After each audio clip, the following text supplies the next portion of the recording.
bawat isa. I just miss you, Trinity Bible Church, no? I rarely feel this kind of feeling before, but since I only teach and preach here once in a month, no? I just have this feeling na namimiss ko talaga kayo. And yeah, in the past lectures that we had, no? Medyo mga theological, deep topics ang ating diniscuss in the past months, no, and if not weeks. Pero ngayon, gusto kong magturo ngayon ng siguro topic na napakinggan na natin ilang beses na, and I just want to revisit this again kasi di ko pa ito naituro itong topic na ito about spiritual gifts.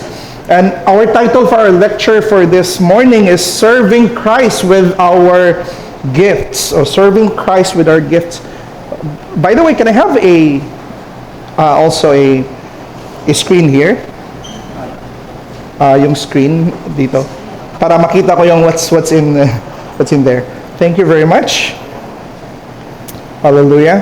So to start, no, it is very possible sa isang local church na they have men and women, meron silang mga kalalakihan at mga kababaihan sa loob ng isang lokal na iglesia na pinagkalooban ng Diyos ng mga spiritual na kaloob or spiritual gifts.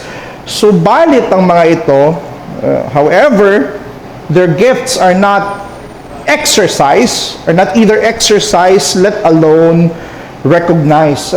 Some of the reasons, because I was there in a different churches before, no? Napansin ko yung mga reason kung bakit hindi na-recognize, hindi na-exercise ang kanilang mga gifts is because, number one, opportunity problems, no? That's opportunity problems, meaning ang church mismo doesn't give any opportunity sa mga gifted members para i-exercise nila ang kanilang mga gifts. Kaya yung iba na mga gifted sana, hindi sila nakapag-function properly for the edification of the church.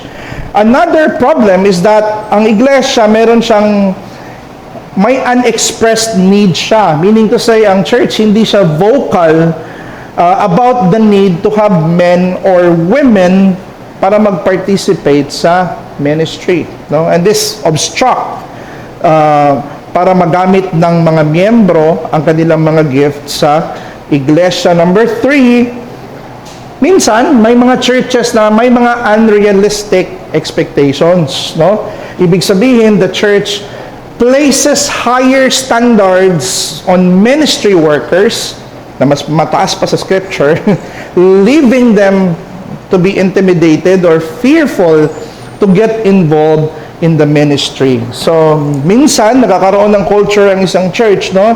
Na makakreate sila ng notion about a certain standard na hindi standard ng Diyos. And when that happens, wala na, matatakot na yung mga gifted people na mag-participate sa ministry. Hindi na sila sasama kasi may iba ng standard ang iglesia. So those are some of the problems bakit hindi nag-i-involve yung iba. Others naman, merong gift ang isang tao, may mga gift ang mga member, kaso yung spiritual gifts, hindi siya agad na magaling ka na no? There are gifts that is being honed or being developed over time. Kaso, ang problema, ang church, wala siyang training, no? Hindi siya nag-i-equip ng mga men and women. Walang training na ginagawa sa bawat miyembro. Kaya nagiging dormant, nagiging stagnant yung mga members. For example, sa men, walang training sa pag-devotion, walang training sa pag-occupy ng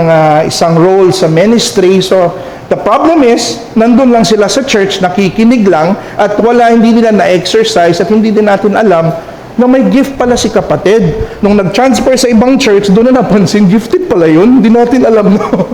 Pero nalaman lang natin kasi nagamit siya doon sa ibang iglesia. So, these things could prevent a gifted brother or sister na magamit sa iglesia kung merong ganitong problem in church, no? So, let's look at the book of Ephesians chapter 4 verses 8 and 11. And it says here, mga kapatid, therefore it says, when He ascended on high, this is the Lord Jesus Christ, He ascended to heaven, He led a host of captives and He gave gifts to men. Nagbibigay daw siya ng mga spiritual gifts. So of course, this is not a physical gift at all, no? Obviously, nagbigay siya ng mga gifts para sa mga men, sa mga miyembro ng iglesia. The word men, no, stands for male and female. Just like all men have sinned, no? Hindi lang lalaki ang gender, no? But it encompasses both genders. So he gave the apostles. So in the first era of Christianity, nagbigay siya ng office gifts of apostles, the prophets, the evangelists, the shepherds, and teachers. Ang purpose daw ng pagbigay ng gift ng Panginoon, this is to equip, right? You see the infinitive verb to equip. It implies a purpose, no? Para i-equip daw ang mga saints, ang buong iglesia, for the work of ministry, for the building up of the body of Christ, mga kapatid. So yan daw yung main purpose ng spiritual gift. At bakit ang Diyos, no, si Kristo, when He ascended to heaven, He gave gifts para ma-establish, ma-stabilize, ma-build up itong iglesia. So ang main teaching ko dito, mga kapatid, ang ikatitibay ng iglesia ay nagaganap sa pamamagitan ng malayang paggamit ng mga spiritual na kaloob, your spiritual gifts, na mga tapat at mga hinubog ng mga kaanib ng katawan ni Kristo or mga members of Christ para pagsilbihan ang bawat isa. Alright? So yan po yung main teaching na gusto kong iparating sa atin. But first, no, kasi ang meaning ng spiritual gifts, maraming definition, right? Ano bang spiritual gifts na tinutukoy dito? What do we mean by spiritual gifts, no? So let's answer that question. So ang mga spiritual na kaloob or spiritual gifts, ito yung mga, I'm not sure if this is a proper Tagalog, hindi ako Tagalog native, no? Biyayang kakayahan siguro, no? Or gracious abilities, no?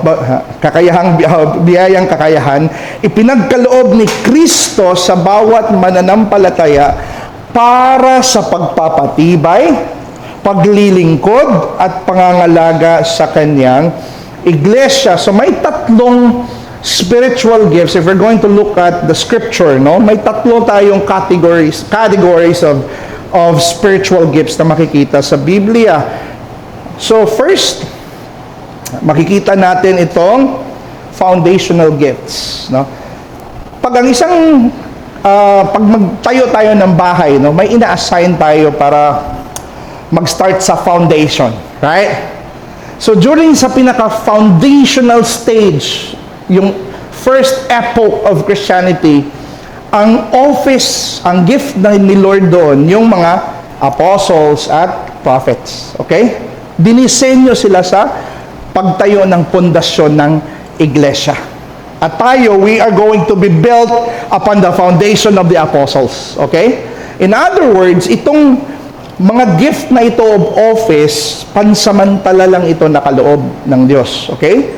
This is a temporary spiritual gift na binigay noong panahon ng pagtatag ng iglesia upang maitatag at mapatunayan ang apostolikang iglesia. So it's through the prophets and apostles. So some of you may be wondering, bakit wala tayong mga apostle ngayon? Sa New Testament, may nabasa akong mga apostles. No? Pero sa ibang church, sa ibang religion, meron silang apostle. Like Fourth Watch, no? Meron silang apostoles. But ang Reformed Baptist, wala. Kasi we believe na temporary spiritual gift lang ito designed by the Lord during the foundational epoch of Christianity. Okay? So that's why we don't look for any apostles now. Okay? There are just 12. Okay? Apostles. Number 2, extraordinary gifts. Brother Jess, when I look at 1 Corinthians chapter 12, nakakabasa ko doon ng mga gifts of healing, gifts of speaking in tongues. Wait, bakit ang Reformed Baptist walang ganyan na mga spiritual gifts, no? Bakit ang sa mga Pentecostal, meron silang gift of healing and other sorts of miracles? Bakit tayo wala? Pinapractice yan nung time ng mga taga-Corinthians, no? So, ang sagot po natin, these are extraordinary gifts. No? Itong mga miraculous gifts, extraordinary gifts na dinisenyo din ng Diyos sa time ng mga apostol.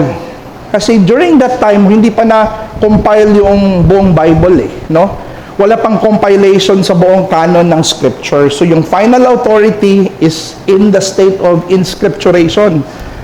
Wala pang Biblia. So the way para ma-authenticate nila na ang message nila is true, it is accompanied by signs and wonders, which is spoken by Hebrews chapter 4, no? Na accompanied ang message ng Diyos with various signs and wonders and miracles. So ang purpose ng miracle is to authenticate that the message that they're preaching is true. Okay?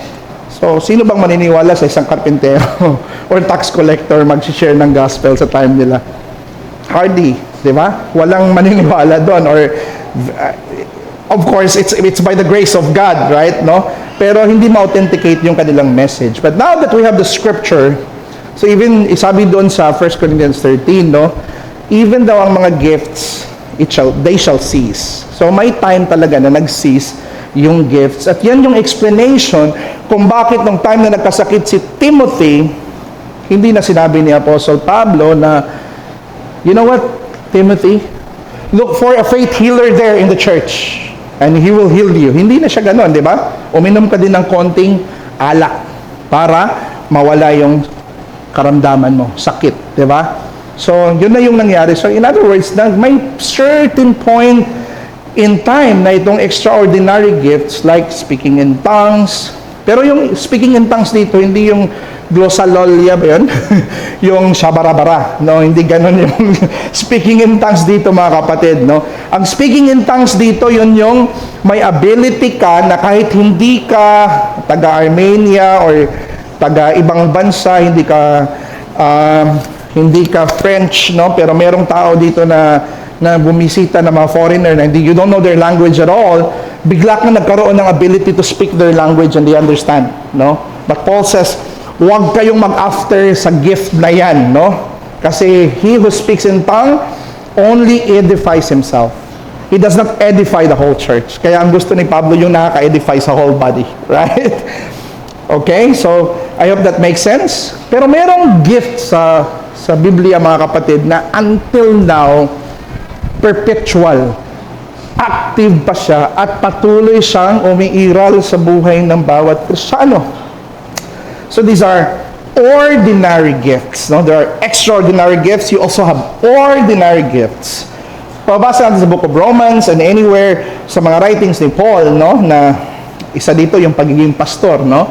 So just as there were elders during their time, there are also elders in our time. Nagpapatuloy siya. So ito yung mga ordinary gifts, diaconal ministries, and financial supporters, serving in the church, pwede paglilinis sa iglesia, sa mga physical na aspeto, teachers, acts of mercies, mga ganitong mga gawain, no, sa iglesia, they are still gifts from the Lord, mga kapatid. So, the point here is that yamang ang mga spiritual na kaloob ay patuloy, yamang ang mga spiritual na kaloob, mga kapatid, ay patuloy pa rin umiiral sa kasalukuyan, nararapat na suriin, tuklasin at kilalanin ng iglesia ang mga kaloob ng bawat kaanib nito upang magamit ang mga ito sa kapakanan ng katawan ni Kristo. So dapat ang iglesia should recognize, should assess the gift of every believer. Kung paano niya magamit yung kanyang spiritual gift para sa pag-edify sa iglesia. Kasi for the building up of the church ito may ilan sa atin na hindi mo alam na may gift pala ako na ganito. Nung nandun ka na sa ministry, bigla kang inassign mo na doon and you did very well.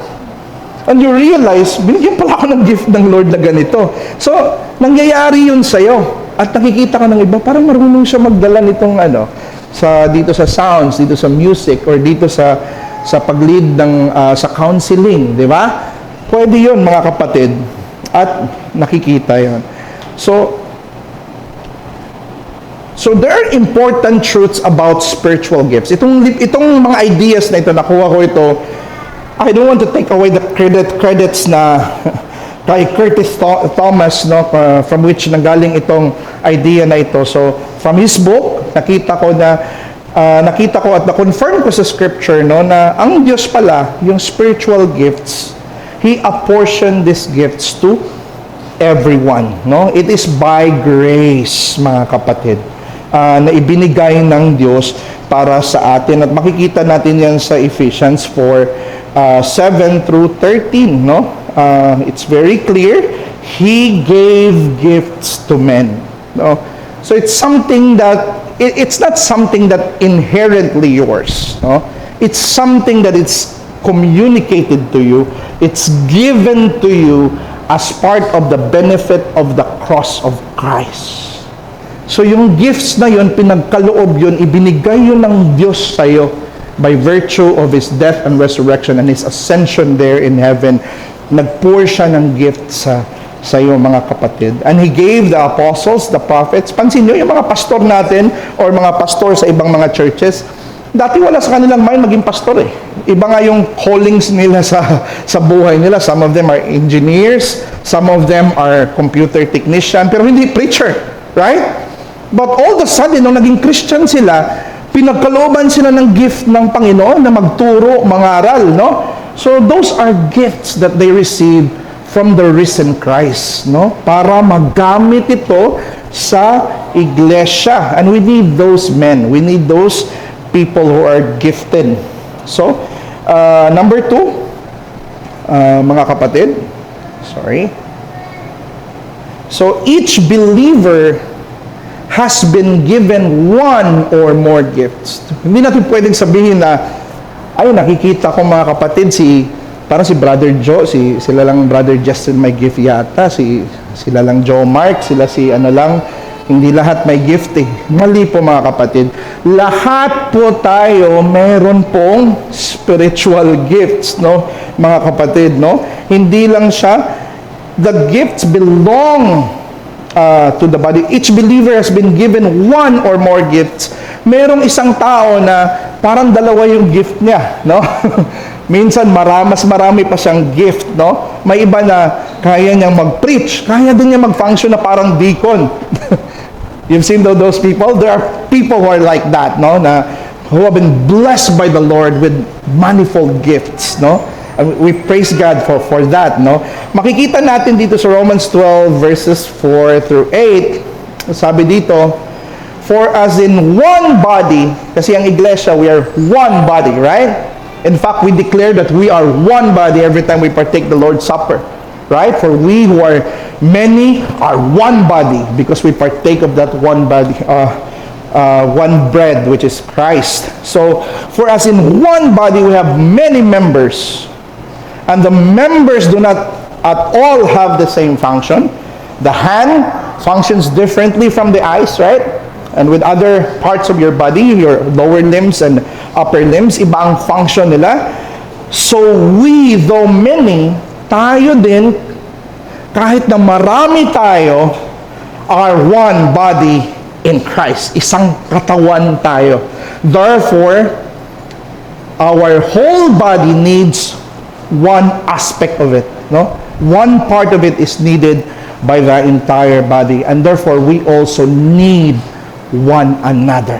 The hand cannot say, I don't need the eyes, I can function in my own way. No, you cannot function rightly without the eyes, right? You can use your hand, but without the eyes, no. How will you direct your hand, no, to the right way? Hindi. Interdependent itong members ng ating physical body. So, sabi dito ng Panginoon, so we, though many, are one body in Christ, and individually, hindi lang tayo members sa church, right? Hindi lang tayo members sa one body, but members of one another. Ganun siya ka-tight yung ating union sa isa't isa, mga kapatid, no? Having gifts that differ according to the grace given to us. So if one person has a different gift that you don't have, it's okay, no? It doesn't mean you don't have a gift. You still have a gift, but it differs, no? From the rest, from others. May pagkakaiba. Kasi nagminimero nito yung Trinidad, mga kapatid, no? Just as in the Trinity, there is plurality, right? The Father, Son, and Spirit, they function differently, but they are one God, right? So ganun din yung iglesia, mga kapatid, no? They're also doing the pattern of the God whom we serve.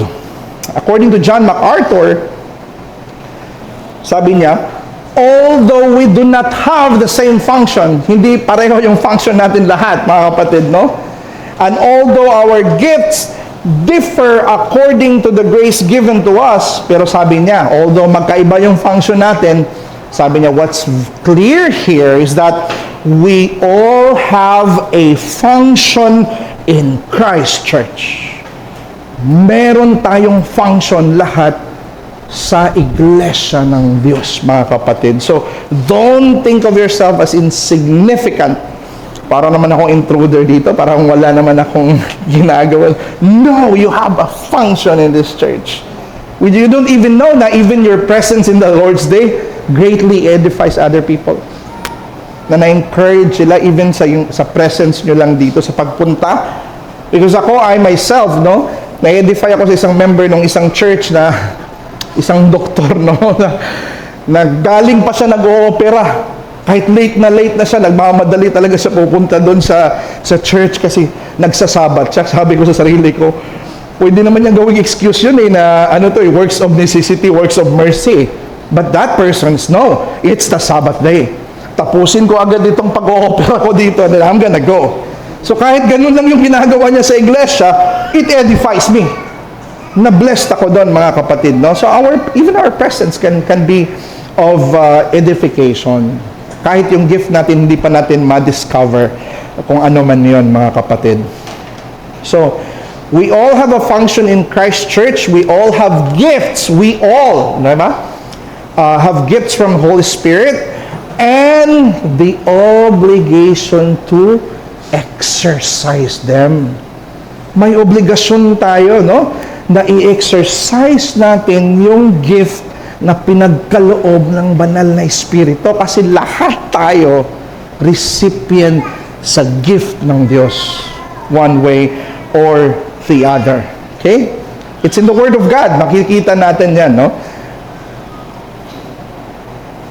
So, let's not turn a blind eye. If we see a gift of a brother or a sister, huwag nating baliwalain, no? Dapat praise God para may gift siya dito, di ba? It should give us rejoicing na makita natin na ang kapatid natin parang may gift dito. Parang malaking tulong ito sa iglesia, nakaka-edify ito sa church, right? We should have that welcoming heart and spirit for the gifts of other brethren who are not yet recognized. Okay? So next, 1, 2, and 3. And yung pinagkaloob na gifts ng Diyos sa iyo, di ba? I mentioned it earlier. When He ascended up on high, He gave gifts to men, right? Yung gifts na binigay ng Diyos sa iyo, He intended it for the corporate body. Binigyan ka ng regalo ng Diyos para ang purpose nun, binigyan ka ng kaloob para magamit mo yon sa Kanyang iglesia, no? Kaya huwag natin itago kung may gift kayo and you already know that God has given you a gift. Huwag niyong itago, mga kapatid, no? Use it because He designed it for His glory, no? If you've been given a talent, huwag kayong maghukay, tapos i-burn ninyo deep, huwag na parang ayaw niyong gamitin yung binigay ng Panginoon sa inyo na gift. Hindi po yung tama, no? Gamitin mo.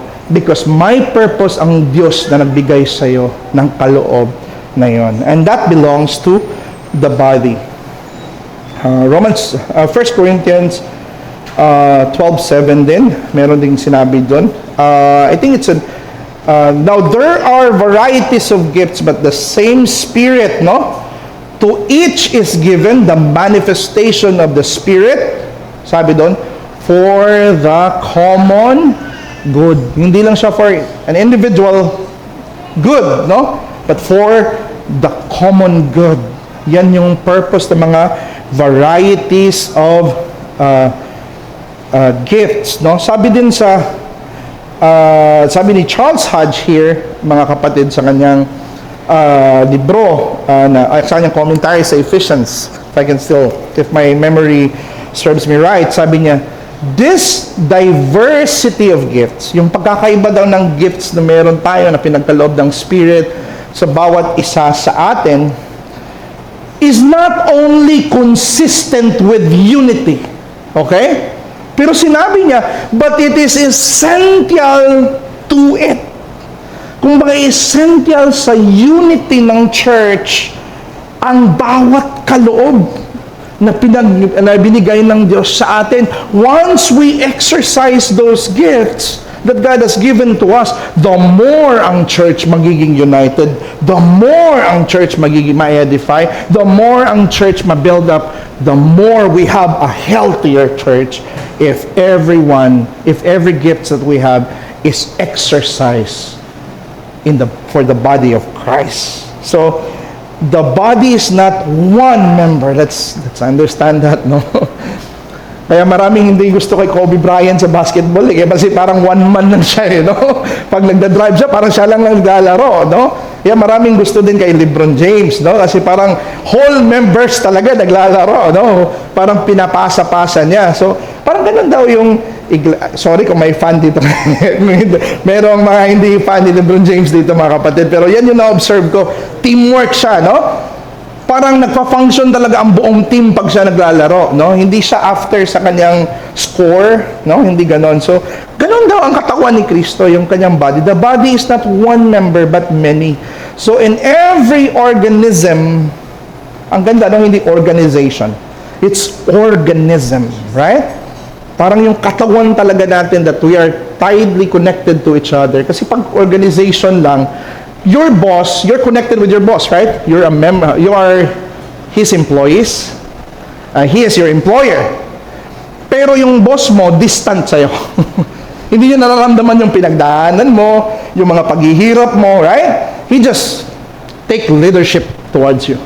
Pero pag sinabing organism, kung anong nararamdaman ng isa, ramdam ng buong katawan.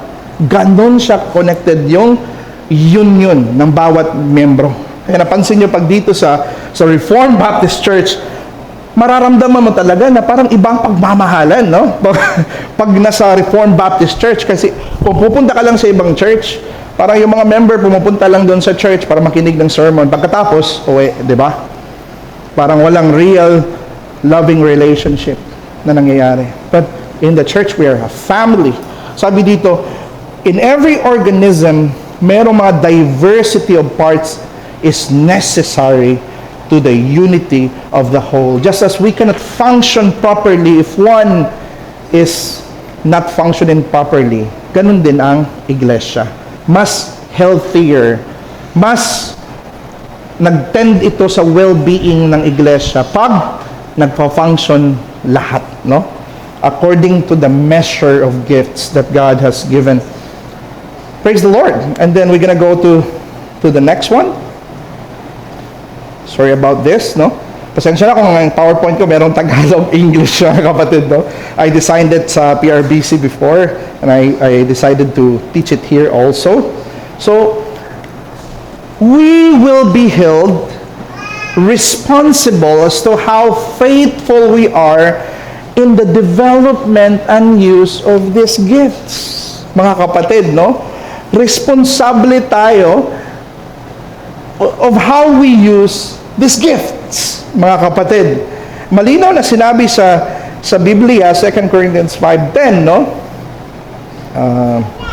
For we, sabi ni Paul, pertaining to the believers, okay? Kasi we, Christians yun eh. To those who are sanctified in Corinth, right? So, taga-Corinthians, sinabihan ni Pablo, for we believers must appear before the judgment seat of Christ, right? So that each one may receive what is due for what he has done in the body, whether good or evil. Pansin nyo na, merong judgment seat din for the believers. But this judgment is not for condemnation. Okay? Ang condemnation na judgment para yon sa mga unbelievers, no?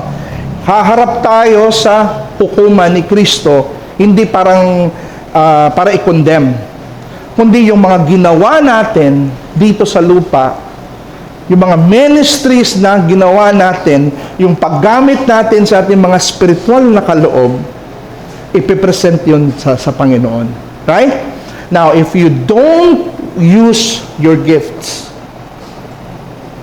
it will be found out na hindi ka makakatanggap ng hindi siya ma-rewardan, mga kapatid, yung mga bagay na na dapat ma-rewardan. Kaya sabi ni Jonathan Edwards, doon sa glory, lahat tayo will be filled. Para tayong bucket or para tayong vessel na mapuno lahat. Pero yung sizes ng mga buckets natin, hindi pareho, no? Some will be more glorified than others. Brother Jess, parang ang naman yan, parang andaya naman yan, no? Hindi ba yan unfair? Hindi ba tayo grabe naman si Lord, no? Mas maraming glory sa Kanya. Well, hindi na, mga kapatid, because ang sin of envy no longer stay there in the celestial city. Doon sa heaven, wala nang ganong inggit. The more I saw others are more glorified, the more I am happier. Ganon ang mangyayari. Pero some will be more glorified than others because they have done religiously and faithfully sa gift na in-entrust sa Diyos sa kanila. My good and faithful servant, no? Mga kapatid. Next. So, paano ito? Anong gagawin daw natin? Sabi ni Curtis Thomas, ang mga pastor daw at ang mga teachers are to be the ones who will prepare God's people for their works of service and the use of their gifts, no? So yung mga teachers, mga pastor, sila din yung mag-prepare sa atin pag nakita nila na may gift tayo sa teaching, sa preaching. Kaya tinuturuan tayo nila. Nagbibigay sila ng mga program kung paano iti-train. Mayroong mga conferences sa mga deacons, mga ganun. Kasi that's part of their ministry para ma-encourage tayo na ma-develop natin yung ating mga gifts, no? And gifts properly used help build up the body of Christ. So, makita natin dito sa Ephesians 4:13, until we all attain to the unity of the faith and of the mature knowledge of the Son of God, to mature manhood. Kasi ang church, mga kapatid, no, nag-grow siya into a certain point of maturity, no? So, the moment mag-guide tayo sa paggamit ng ating mga spiritual na kaloob, ang church papunta doon, no? Mag-lead yun sa gradual development and maturity of the church. Because make no mistake, no? It doesn't mean na we've been a church for more than 40 years. It doesn't mean na we are already mature, because maturity is not gauged by the length of years the church has been existing. Hindi ganun, mga kapatid, no? Makikita natin yung maturity ng church if all the people of God conforms to the gospel at nagagamit nila ang kanilang gift to minister one another. They become more Christ-like. Next. And gifts properly used help protect the body of Christ, mga kapatid. So natutulungan pala din ng mga gifts pag naayos natin ang paggamit ng ating mga spiritual gifts. It also protects the people of God. Sabi sa Ephesians 4:14, by the way, this is also coming from Curtis Thomas, so that we may no longer be children tossed to and fro by the waves and carried about by every wind of doctrine, by human cunning, by craftiness and deceitful schemes. So kaya mga pastor, no, even though alam natin yung mga ibang mga pastor natin na nakapagtapos na ng mga mataas na edukasyon, no? Some of our preachers are graduate, no, sa GMA or kahit sa mga institution. Pansin nyo, nag-aaral pa din sila. Patuloy pa din sila nagbabasa ng mga libro. They never stop learning. Why? Because yung pag-aaral nila at pagiging sound nila sa faith at yung faithful exposition nila sa Scripture, nakakatulong yun para ma-establish ang pananampalataya ng iglesia, para ang church, pag may doctrinal knowledge siya na sapat, no, hindi na siya madaling malingla or maloko ng ibang mga doktrina, ng mga maling doctrine. So, we see, pag hindi ang church, hindi faithful preacher ng gospel, at saka mga theological truths, ayaw nila ng theology yan no? Hindi natin kailangan yan.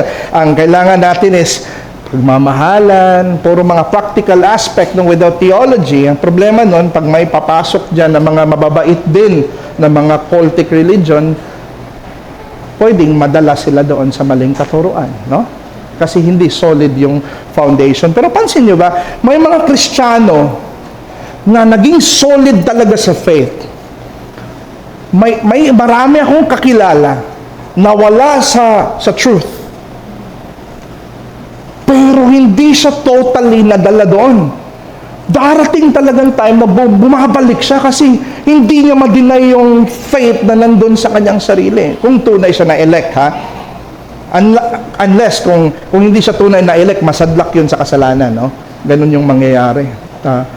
Pero pag establish ka sa faith, babalik at babalik ka doon sa iglesia. Babalik ka kay Kristo.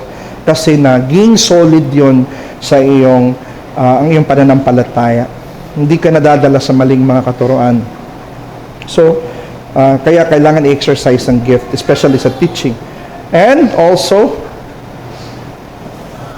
and gifts properly used administer God's grace to His people. Let's look at 1 Peter 14. So, sabi dito, as each has received a gift, use it. Use it. It's a command. It's an imperative, right? Use your gift to serve one another in whatever ways you can. If you think you can help the church through this way, do it to serve one another as good stewards of God. Gamitin natin ang ating mga spiritual gift. Kasi it helps people. It helps the sanctification of your brother. And properly using gifts will be rewarded at the day of judgment. So, may time talaga na ang ating pagpapagal, ang ating mga sakripisyo at serbisyo sa Diyos, no? Na possible hindi nakikita ng mga tao, alam yun ng Diyos Nakikita niya yun, mga kapatid. And although in this world, hindi mo man matanggap yung mga papuri, commendation, respect towards your ministry, it's okay because time will come in the day of God's judgment when the Lord Jesus Christ will be back. He's gonna show to everyone that He's gonna reward you openly.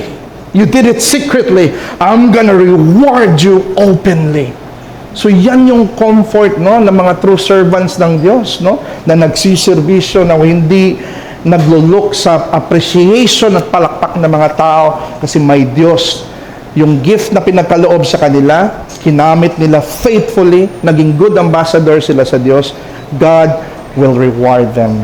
So may mga questions dito na kay Curtis Thomas pa din ito, mga kapatid, no, na sa tingin ko very helpful for us as church members, no? Siguro may tanong tayo sa sarili natin, what can I accomplish with my present abilities? Pwede mo tanungin yung sarili mo, mga kapatid, no? Ano kayang in my present abilities that I have, ano kaya ang kaya kong ma-accomplish para sa iglesia? And I'm sure you would see a lot of things, no, sa buhay mo na pwede mong ma-accomplish para sa iglesia. And if whatever you see there, use it for the Lord, right? Gamitin mo para sa Diyos. If your talent, if your gift, multimedia, gawa ng gawa ng mga slides, do it, right? That's for the Lord. Number 2, what type of service am I personally drawn to? Siguro, meron kang, ngayon nung naging Kristiyano ka, merong type of service talaga na parang gustong-gusto ko dito. Parang gusto kong mag-deacon, gusto kong mag-serve sa mga physical aspects para yung mga pastor at mga preachers, hindi na nila iisipin itong mga bagay na ito. Kami na lang ang tutulong sa mga bagay na ito. Parang gusto kong mag-serve dito na parte. So maybe that is your gift, right? Baka nandyan yung gift mo. And we should let you serve for the Lord, mga kapatid. Or you can ask yourself, what have I been educated or trained to do? Baka nakapag-aral ka ng psychology, no? At mahilig ka magbasa about sa counseling. Maybe your gift is nandun sa pagka-counsel. So that's why pwede kang konsultahin, no? Pwede mong magamit yan. Makatulong ka sa mga preachers in doing their counseling. Maka-add ka ng input, mga kapatid, no? What does my family, who should know me best, think that my gifts are? Usually, kung may Christian family, no? Usually, ang pamilya, kasi lagi nilang nakakasama ang kanilang mga anak or family members, sila yung nakaka-notice ng mga gift, mga kapatid, no? So, whatever they see in you, na always regular nilang nakikita, baka yun yung gift na pinagkaloob sa'yo ng Panginoon, no? Now, whatever it is, if it's good and it's not against the Lord, do it, no? Pursue it, that gift. What specific needs are there in the church body? Diba? Our church has certain needs, a lot of areas na may mga needs, no? Ano kayang needs ng iglesia? At ano kayang pwede kong maiambag doon sa need na yon, na makatulong doon, no? Because when you do that, remember, you're serving Christ. When we serve in the church, this is His kingdom, right? Kahit tayo nagwawalis dito, nagwawalis tayo para sa Kanyang kaharian, mga kapatid, no? It's still a noble service. We are employees of the King, mga kapatid. It's still an honorable work. Have I attempted to use gift in a certain area and regularly failed? Siguro mayroon din tayong tingin at first na ganito yung gift ko. Pampastor talaga ako. Nakikita ko na pastor ako. Pero realize mo later, parang come short pala ako sa qualification. Bakit di talaga ako pampastor? Hindi pala ako marunong mag-preach, no? Hindi pala ako marunong magturo. Parang mas naguguluhan yung mga membro kung nagtuturo ako. So, baka hindi yan yung gift. Huwag ka namang ma-discourage, mga kapatid, no? Baka may ibang area, no? Na pinili ka, dinesign ka ng Diyos. But whatever it is, ang pagiging kasapi mo sa iglesia, dinisenyo ka ng Diyos, no? Na may parte ka dito sa church. So, when have I met with success in attempting to exercise or give or meet a need in the body? Pwede mo yung tanungin. Or have I asked my closest friends to honestly help assess where I could most successfully serve? So, pwede mong tanungin yung closest friend mo. Kasi sometimes, no, dahil we are so kind, pag tinanong sa kanya, do you believe pang diaconal ako? Dahil close friend kayo. Nakikita ko pang diaconal ka. Nag-yes na no? Pwedeng, gusto ko maging pastor. Pero ang tatanungin mo yung close friend mo, sabi ng close friend kasi close, bro, matagal ko nang tingin na magiging pastor ka talaga. Hindi naman tama na i-flatter mo yung isang tao, right? Dapat magtanong ka sa close friend mo na willing magsabi sa'yo ng totoo, mga kapatid, no? Kasi yung close friend mo, especially sa iglesia, no, dapat maging close natin lahat, no? Of course. Pero may mga close friend tayo na nagsasabi talaga ng totoo. So sometimes, bro, nakikita ko na mas bagay sa'yo dito sa diaconal, sa observation ko. So baka yun yung calling ng Diyos sa atin. So, maraming mga areas, no? Whether it be leadership, teaching, deacon work, benevolence activities, etc. Those are gifts. Pero mga kapatid, ito lang ang facts, no?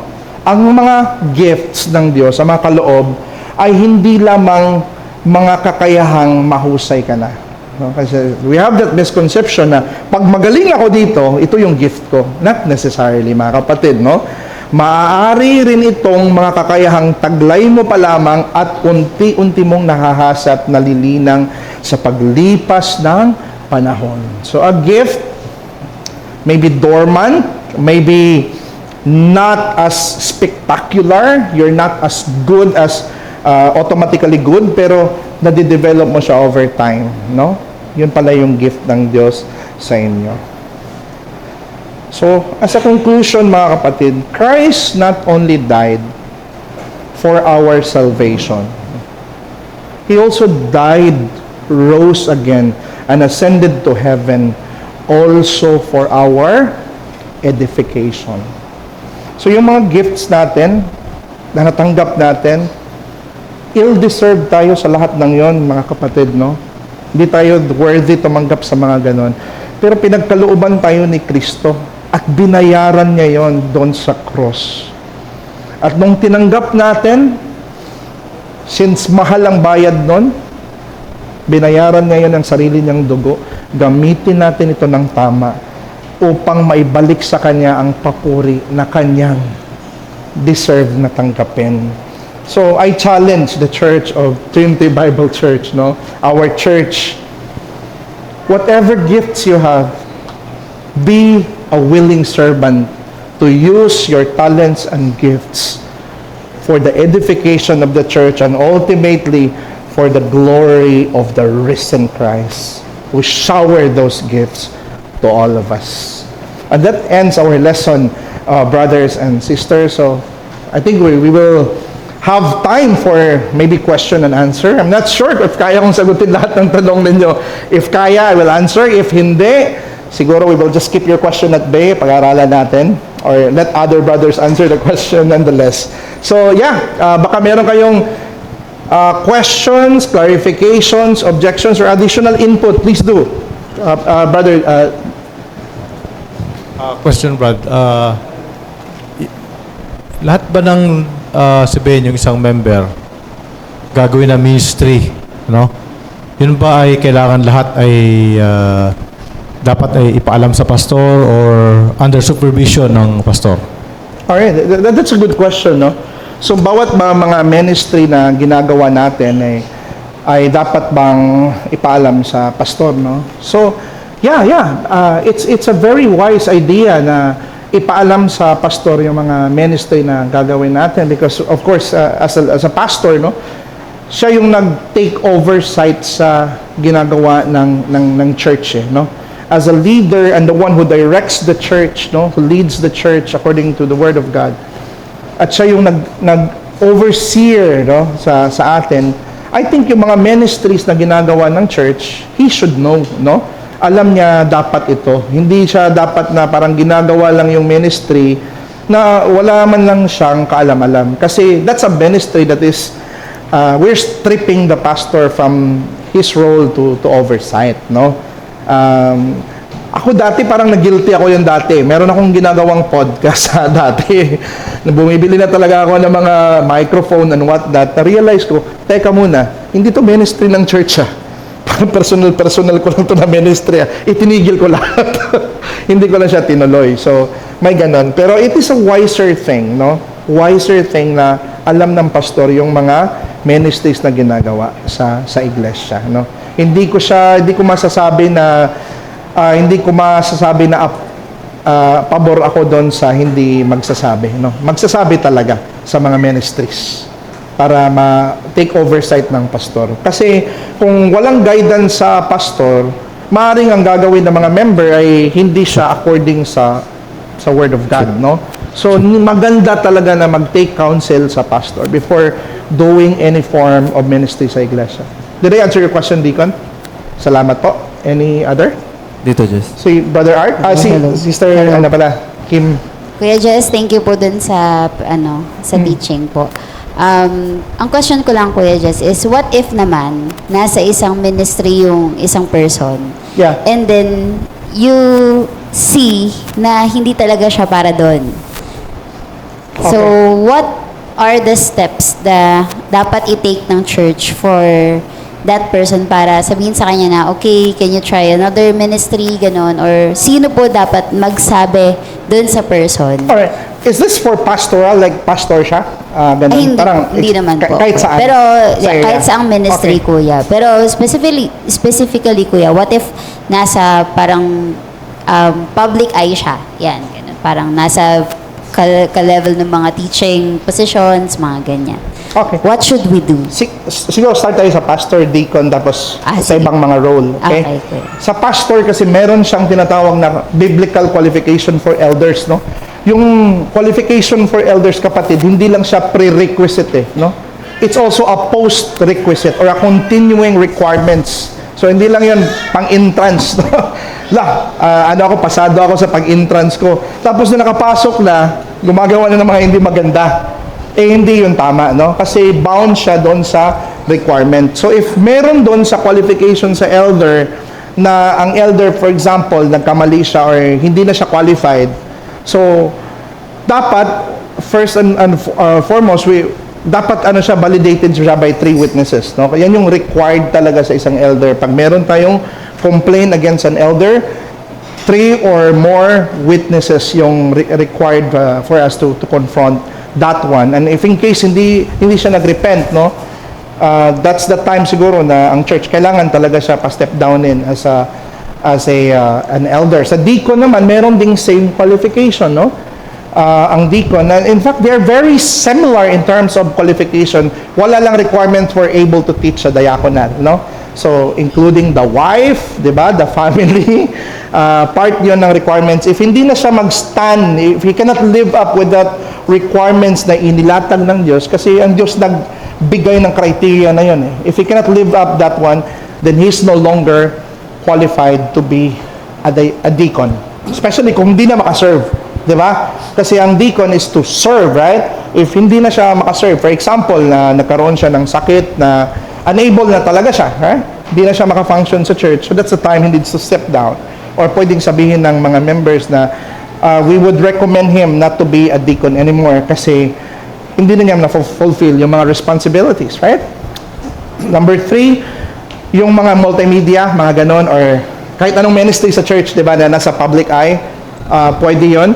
Pero sa doon na part, since yung mga ministries na yun sa music, sa ibang mga staff, financial or whatnot, I believe dalawa lang kasi ang office sa church, elder and deacons. So lahat ng other ministries, extension siya ng diaconal.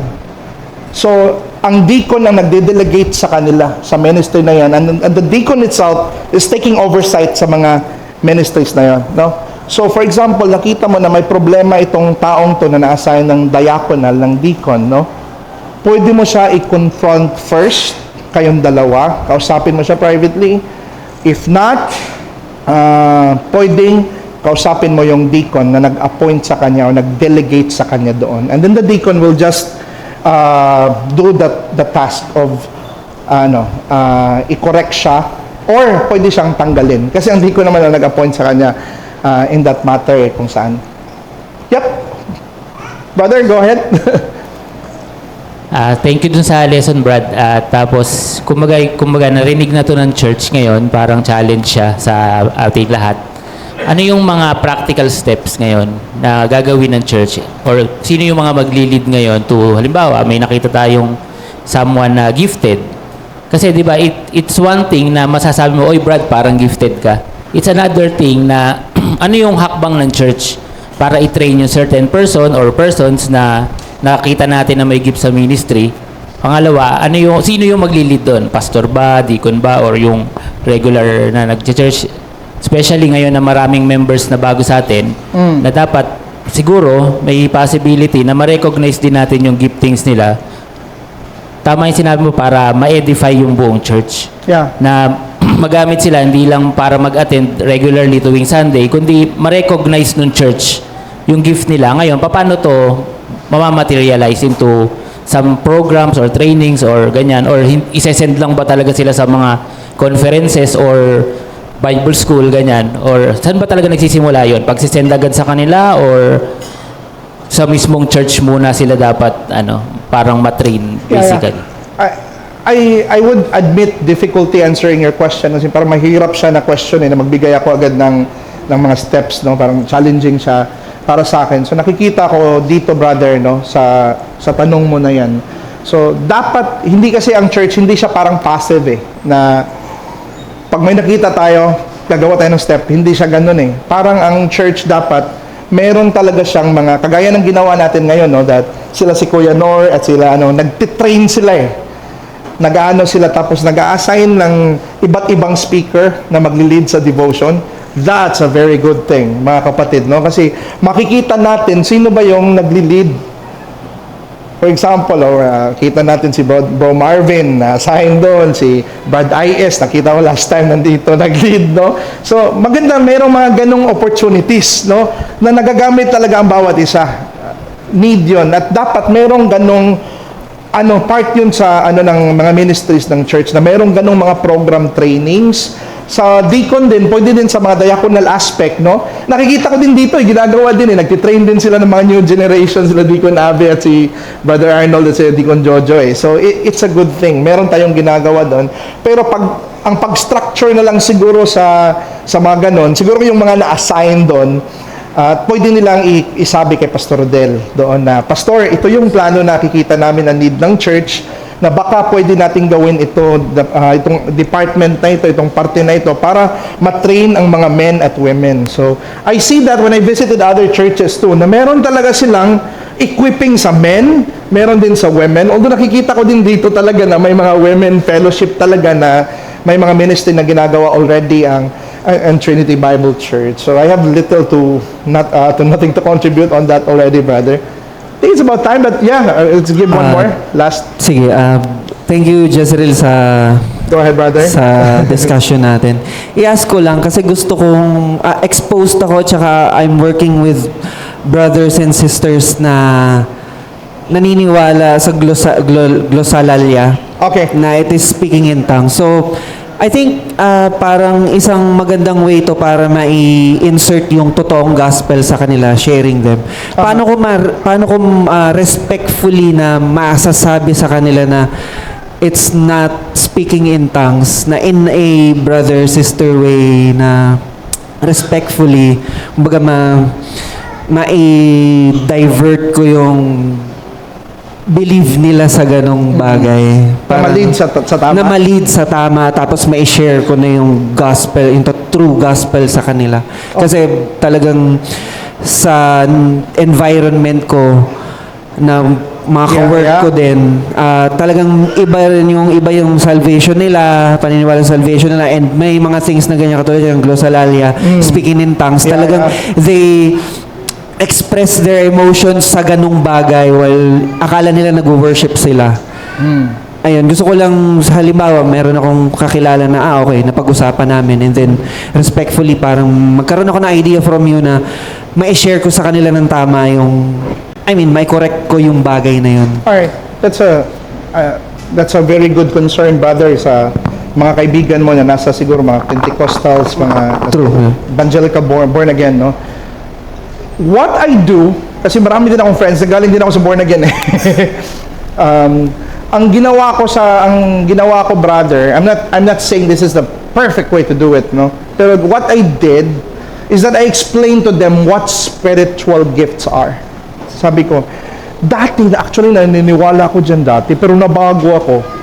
Sinabi ko sa kanila in that way. Alam niyo ba, kasi nung inaral ko sa Bible itong spiritual gifts, ganito pala. Ang purpose pala nitong mga tongues before is nangyari pala yun before sa canonization ng scripture. Ginagamit yun sa pag-authenticate ng message ng gospel.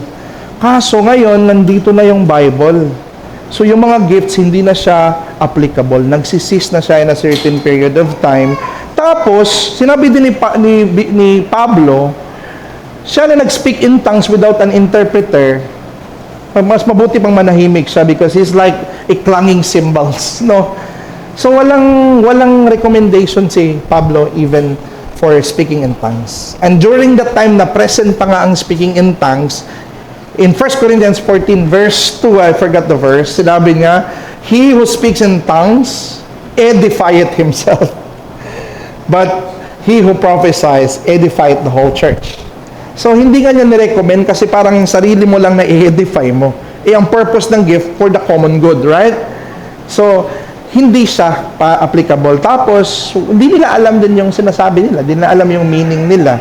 And that's not the actual working of the Spirit sa present time. So, ang sa akin, brother, gentle way of speaking lang to explain to them the nature of spiritual gifts at bakit hindi ka naniniwala na doon. Tapos, you have to say it very respectfully para makinig sila sa'yo. Ganun lang, brother. Pag naalaman nila kasi yung nature ng spiritual gifts, makita nila yung text, mas ang tunay na Kristiyano sila, madali sila ma-convince nun. I have friends na na-convince din na na-change ang kanilang view sa dahil nung na-explain mo ano ba talaga ang function at purpose ng spiritual gifts at bakit wala na ngayon. Ganon. So, it's a matter of educating lang, brother. I think that should do. Ay, meron pa po last. Okay na. So, si Sister Mel. Sige, let's do it one last time. Bali, Sorry. hindi naman siya question. Maalala ko lang yung sinabi na kung ikaw yung Kristiyano na hindi mo alam kung ano yung gift mo, so pwedeng mag-start ka sa involvement sa kahit na anong ministry. Tapos Amen. ang binigay na example doon sa nabasa ko, si Stephen, nag-umpisa siya as serving the table. Wow. Pero later on, siya ay nag-evangelize. Yeah. Amen. Sa kahit mga menial tasks, no, lowly, mga simpleng, kahit tagabantay ng gate, okay lang yun, no? Tagatulong sa parking, that's just fine. It's for the Lord. I think that should do it. Thank you, brothers and sisters, for contributing some of your thoughts. Let's pray to the Lord. Our great Father from heaven, from whom all the gifts come from, we thank you in Christ, Lord, that through Him, through His death and resurrection and His ascension, He has poured all these gifts to us. And these gifts that we receive, Lord, may you help us to become faithful stewards of this. May we be able to use it, Lord, for the greater body, for the edification, and for the stability of the church. And may you help us also to gain wisdom as a church, to recognize the gift of every believer that are here, so that it can be used for your greater glorification. I pray for your glory, and may you prepare our hearts later for the worship service, dear Lord. Make your name be exalted on high, not unto us, but unto thee. Give glory in Jesus' name. Amen.